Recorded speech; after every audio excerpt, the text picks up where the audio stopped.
Item ಯಾವುದೇ ಇರಲಿ try ಮಾಡಿ ಆಚಿ ಚಿಕನ್ ಮಸಾಲಾ. ಬಜೆಟ್ ನಲ್ಲಿ ಯುವ ನಿಧಿ ಯೋಜನೆಗೆ ಅನುದಾನವನ್ನ ಮೀಸಲಿಟ್ಟಿಲ್ಲ. ಸೊ ಹಾಗಾಗಿ ಇದು ಯಾವ ರೀತಿಯಾಗಿ ಆಗುತ್ತೋ ಗೊತ್ತಿಲ್ಲ. ಶಕ್ತಿ ಯೋಜನೆಗೆ 5300 ಕೋಟಿಯನ್ನ ಮೀಸಲಿಟ್ಟಿದ್ದಾರೆ. ಈಗಾಗಲೇ 4500 ಕೋಟಿ ಅದರದ್ದು ಬಾಕಿ ಉಳಿಸ್ಕೊಂಡಿದ್ದಾರೆ. ಗೃಹ ಜ್ಯೋತಿಗೆ 10,578 ಕೋಟಿಯನ್ನ ಇಟ್ಕೊಂಡಿದ್ದಾರೆ. ಇನ್ನು ಗೃಹಲಕ್ಷ್ಮಿಗೆ 28,608 ಕೋಟಿಯನ್ನ ಮೀಸಲಿಟ್ಕೊಂಡಿದ್ದಾರೆ. ಅನ್ನಭಾಗ್ಯ ಯೋಜನೆಗೆ 6,200 ಕೋಟಿ ಇಟ್ಟಿದ್ದಾರೆ. ಬಟ್ ಯುವ ನಿಧಿಗೆ ಮಾತ್ರ ಯಾವುದೇ ಹಣವನ್ನ ಮೀಸಲಿಟ್ಟಿಲ್ಲ. ಇನ್ನೊಂದು ಕಡೆಗೆ ಅನ್ನಭಾಗ್ಯ 5 ಕೆಜಿ ಅಕ್ಕಿ ಬದಲಾಗಿ ಇಂದಿರಾ ಕಿಟ್ ಅನ್ನ ಕೊಡ್ತಾ ಇದ್ದಾರೆ. ಅದರಲ್ಲಿ ತೊಗರಿಬೇಳೆ, ಸಕ್ಕರೆ, ಉಪ್ಪು, ಅಡುಗೆ ಎಣ್ಣೆ ಇರುವಂತಹ ಇಂದಿರಾ ಕಿಟ್ ಅದನ್ನ ಕೊಡ್ತಾ ಇದ್ದಾರೆ. ಬಟ್ ಅಲ್ಲಿರುವಂತಹ ಬಾಕಿ ಹಣ ಏನಾಯ್ತು ಅನ್ನೋದನ್ನ ಹೇಳಿಲ್ಲ. ಬೆಂಗಳೂರಿನ 5 ನಗರ ಪಾಲಿಕೆಗಳಲ್ಲಿ ವಾರ್ಡ್ಗಳ ಅಭಿವೃದ್ಧಿಗೆ ಈಗ ಮುಂದಾಗ್ತಾ ಇರೋದು. 5 ನಗರ ಪಾಲಿಕೆಗಳಿಗೆ 1,255 ಕೋಟಿಯನ್ನ ಮೀಸಲಿಟ್ಟಿದ್ದಾರೆ. 1,700 ಕೋಟಿ ವೆಚ್ಚದಲ್ಲಿ 158 ಕಿಲೋಮೀಟರ್ ವೈಟ್ ಟಾಪಿಂಗ್ ಅನ್ನ ಮಾಡೋಕೆ ಈಗ ಮುಂದಾಗ್ತಾ ಇದ್ದಾರೆ. ಬೆಂಗಳೂರಿನ 5 ನಗರ ಪಾಲಿಕೆಗಳಲ್ಲಿ ವಾರ್ಡ್ಗಳ ಅಭಿವೃದ್ಧಿಯನ್ನ ಮಾಡೋಕೆ ಮುಂದಾಗ್ತಾ ಇದ್ದಾರೆ. ಕೆಲವು ವಾರ್ಡ್ಗಳ ಅಭಿವೃದ್ಧಿನೇ ಆಗಿಲ್ಲ, ಅವುಗಳಿಗೆ ಬೇಕಾಗಿರುವಂಥ ಸವಲತ್ತುಗಳನ್ನೇ ಕೊಟ್ಟಿಲ್ಲ. ಸೊ ಹಾಗಾಗಿ ಆ ನಿಟ್ಟಿನಲ್ಲಿ ಒತ್ತು ಕೊಡುವಂಥ ಕೆಲಸ ಮಾಡ್ತಾ ಇದ್ದಾರೆ. ಎಷ್ಟರ ಮಟ್ಟಿಗೆ ಆಗುತ್ತೆ, ಯಾವ ರೀತಿಯಾಗಿ ಆಗುತ್ತೆ ಅನ್ನೋದನ್ನ ನೋಡಬೇಕು. ಸಿಲ್ಕ್ ಬೋರ್ಡ್ ಜಂಕ್ಷನ್ನಿಂದ ರಸ್ತೆ ಅಭಿವೃದ್ಧಿಯನ್ನು ಮಾಡೋಕೆ ಈಗ ಹೆಜ್ಜೆಯನ್ನು ಇಡ್ತಾ ಇದ್ದಾರೆ. ಹೆವಿ ಟ್ರಾಫಿಕ್ ಇರುವಂಥ ಜಾಗ KR ಪುರಂ ಮೆಟ್ರೋ ನಿಲ್ದಾಣದವರೆಗೆ ರಸ್ತೆ ಅಭಿವೃದ್ಧಿಯನ್ನ ಮಾಡ್ತಾ ಇದ್ದಾರೆ. ಹೊರವರ್ತುಲ ರಸ್ತೆ ಅಭಿವೃದ್ಧಿಗೆ 450 ಕೋಟಿ ವೆಚ್ಚದ ಯೋಜನೆ ಇದಾಗಿದೆ. ಬೆಂಗಳೂರಿನ 5 ನಗರ ಪಾಲಿಕೆಗಳಲ್ಲಿ ವಾರ್ಡ್ಗಳ ಅಭಿವೃದ್ಧಿ ಆಗಬೇಕಾಗಿದೆ. ಆ ವಾರ್ಡ್ಗಳ ಅಭಿವೃದ್ಧಿ ಅಂದರೆ ಏನು? ರಸ್ತೆಗಳ ಅಲ್ಲಿ ಕೊಡಬೇಕಾಗಿರುವಂಥದ್ದು ಕಾವೇರಿದ ಇವೆಲ್ಲ ಅದರಲ್ಲಿ ಸೇರುತ್ತಾ? ಏನು ಕತೆ, ಯಾವ ರೀತಿಯಾದಂಥ ಅಭಿವೃದ್ಧಿ ವಾರ್ಡ್ಗಳದ್ದು ಬಹಳ ಇಂಪಾರ್ಟೆಂಟ್ ಆಗುತ್ತೆ. ಇದೊಂದು ರೆಕಾರ್ಡ್ ಬಜೆಟ್ನಲ್ಲಿ ಒಂದು ರೆಕಾರ್ಡ್ ಆದಂತಹ ಘೋಷಣೆಗಳನ್ನು ಮಾಡ್ತಾರೆ ಅನ್ನುವಂಥ ನಿರೀಕ್ಷೆ ಏನಿತ್ತು. ಆ ನಿರೀಕ್ಷೆಗೆ ತಕ್ಕಂತೆ ಇಲ್ಲ ನನಗಿನ್ನೂ ಅವಕಾಶ ಇದೆ, ನಾನು ಇನ್ನೂ ಒಂದು ಬಜೆಟ್ ಮಾಡ್ತೀನಿ ಅನ್ನೋ ರೀತಿಯಲ್ಲೇ ಇತ್ತು ನನ್ನ ಸಹೋದ್ಯೋಗಿ ಹೇಳ್ತಾ ಇರೋಂಗೆ. ಕಾರಣ ಹಂಗೇನಾದರೂ ಆಗೋದಾಗಿದ್ರೆ ಇವತ್ತೇ ಎಲ್ಲ ಘೋಷಣೆ ಮಾಡಬೇಕಾಗಿತ್ತು. 273 ಕೋಟಿ ವೆಚ್ಚದಲ್ಲಿ ರಾಜಕಾಲುವೆ ಕೆರೆ ಅಭಿವೃದ್ಧಿಯನ್ನು ಮಾಡ್ತಾ ಇದ್ದಾರೆ. ಬೆಂಗಳೂರಿನ 5 ನಗರ ಪಾಲಿಕೆಗಳಲ್ಲಿ ವಾರ್ಡ್ಗಳ ಅಭಿವೃದ್ಧಿಯ ಜೊತೆಗೆ ಗೃಹ ಇಲಾಖೆಯಲ್ಲಿ 8,000 ಹುದ್ದೆಗಳ ಭರ್ತಿಯನ್ನು ಮಾಡ್ಕೊಳ್ಳೋಕೆ ಮುಂದಾಗ್ತಾ ಇದ್ದಾರೆ. ಸೊ ಗೃಹ ಇಲಾಖೆ ಹುದ್ದೆ ನೇಮಕಾತಿಗೆ ಪ್ರತ್ಯೇಕ ಮಂಡಳಿಯನ್ನ ಕೂಡ ಈಗ ಸ್ಥಾಪನೆ ಮಾಡ್ಕೊಳ್ತಾ ಇದ್ದಾರೆ. ಪೊಲೀಸ್ ಮತ್ತು ಸಹಾಯಕ ಸೇವೆಗಳ ನೇಮಕಾತಿ ಮಂಡಳಿಯನ್ನ ಸ್ಥಾಪನೆ ಮಾಡ್ಕೊಳ್ಳೋಕೆ ಗೃಹ ಮಂಡಳಿ ಇದೆ, ಅಲ್ಲಿ ನೇಮಕಾತಿ ಮಂಡಳಿ ಇಲ್ಲ.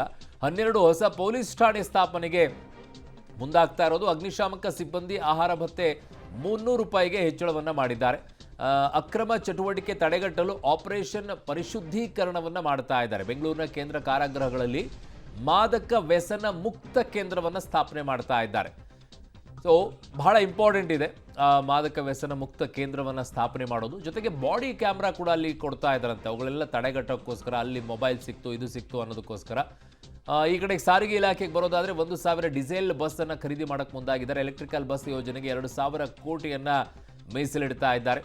4,000 ವಿದ್ಯುತ್ ಚಾಲಿತ ಬಸ್ಸನ್ನು ಖರೀದಿ ಮಾಡಬೇಕು ಅಂತ ಇದ್ದಾರೆ. ಅದು ಕೇಂದ್ರ ಮತ್ತು ರಾಜ್ಯದ ಸಹಯೋಗದಲ್ಲಿ ನಡೆಯುತ್ತೆ. BMTC 32, ಸಾರಿಗೆ ನಿಯಮಗಳ 62 ಡಿಪೋಗಳ ಅಭಿವೃದ್ಧಿ ಆಗುತ್ತೆ.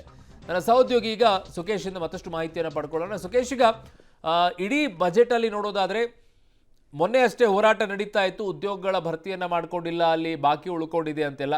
ಆ ನಿಟ್ಟಲ್ಲಿ ಹೆಚ್ಚಿನ ಒತ್ತನ್ನು ಕೊಟ್ಟಿದ್ದಾರೆ. ಯಾವ್ಯಾವ ಇಲಾಖೆಗಳಲ್ಲಿ ಈಗ ಉದ್ಯೋಗಗಳನ್ನು ತೆಗೆದುಕೊಳ್ಳೋಕೆ ಮುಂದಾಗಿದೆ ಸರ್ಕಾರ?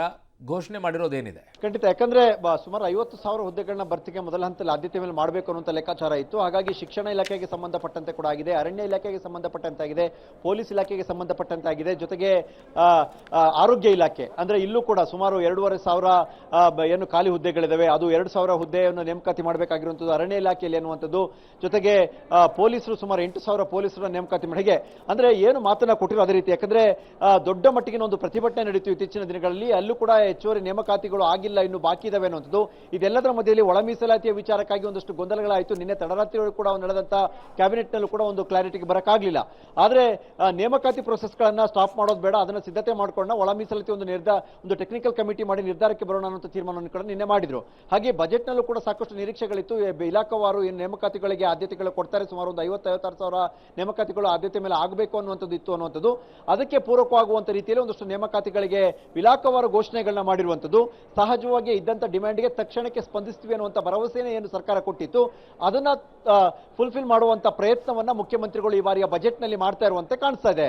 ಅರುಣ್, ಓಕೆ, ಹಾಗೆ ಸಂಪರ್ಕದಲ್ಲಿರಿ ಸುಖೇಶ್, ವಾಪಸ್ ಬರ್ತೀನಿ ನಿಮ್ಮ ಹತ್ರ. ಈ ಹೊರವರ್ತುಲ ರಸ್ತೆಗಳ ವಿಚಾರದಲ್ಲಿ ಅದು ರಿಂಗ್ ರೋಡ್ನಲ್ಲಿ ಹೆಚ್ಚಿನ ರೀತಿಯಾದಂಥ ಒತ್ತನ್ನು ಕೊಡಬೇಕಾಗಿತ್ತು. ಬೆಂಗಳೂರಿನ ಒಳಗಡೆಗೆ ಟ್ರಾಫಿಕ್ ಸಮಸ್ಯೆ ಏನಿದೆ ಅದನ್ನು ಕಡಿಮೆ ಮಾಡೋದಕ್ಕೋಸ್ಕರ ಹೆಚ್ಚಿನ ಒತ್ತನ್ನು ಹೊರವರ್ತುಲ ರಸ್ತೆಗಳಿಗೆ ಕೊಡಬೇಕಾಗಿದ್ದು. ಆ ನಿಟ್ಟಿನಲ್ಲೂ ಕೂಡ ಈಗ ಸರ್ಕಾರ ಚಿಂತನೆಯನ್ನು ಮಾಡ್ತಾ ಇದೆ. ಕನೆಕ್ಟಿವಿಟಿ ವಿಚಾರದಲ್ಲಿನೂ ಹೆಚ್ಚು ಒತ್ತನ್ನು ಕೊಡ್ತಾ ಇದ್ದಾರೆ. ಜೊತೆಗೆ ಅಭಿವೃದ್ಧಿಯ ವಿಚಾರದಲ್ಲಿ ಒತ್ತನ್ನು ಕೊಡುವಂಥ ಕೆಲಸ ಆಗ್ತಾ ಇದೆ. ಘೋಷಣೆಗಳಾಗ್ತಾ ಇದೆ, ಬಟ್ ಕಾರ್ಯರೂಪಕ್ಕೆ ಬರಬೇಕು ಅನ್ನುವಂಥದ್ದಿದೆ.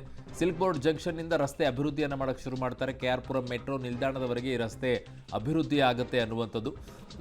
ಕೆಲವು ಘೋಷಣೆಗಳು ಈಗ ಸರ್ಕಾರ ಮಾಡಿದೆ, ಇಲ್ಲ ಅಂತಲ್ಲ. ಯಾವುದೇ ರೀತಿಯಾದಂತಹ ಹಿಂದೇಟನ್ನು ಹಾಕಿಲ್ಲ ಘೋಷಣೆ ಮಾಡೋದ್ರಲ್ಲಿ. ರಾಜ್ಯ ಕಾಲುವೆ ಕೆರೆ ಅಭಿವೃದ್ಧಿಯನ್ನು ಮಾಡಬೇಕಾಗಿರೋದು, ಕೆರೆಗಳನ್ನು ಉಳಿಸ್ಕೊಳ್ಬೇಕಾದಂಥ ಜವಾಬ್ದಾರಿ ಇದೆ. ಆ ನಿಟ್ಟಿನಲ್ಲಿ ಈಗ ಹೆಜ್ಜೆಯನ್ನು ಇಡ್ತಾ ಇದ್ದಾರೆ.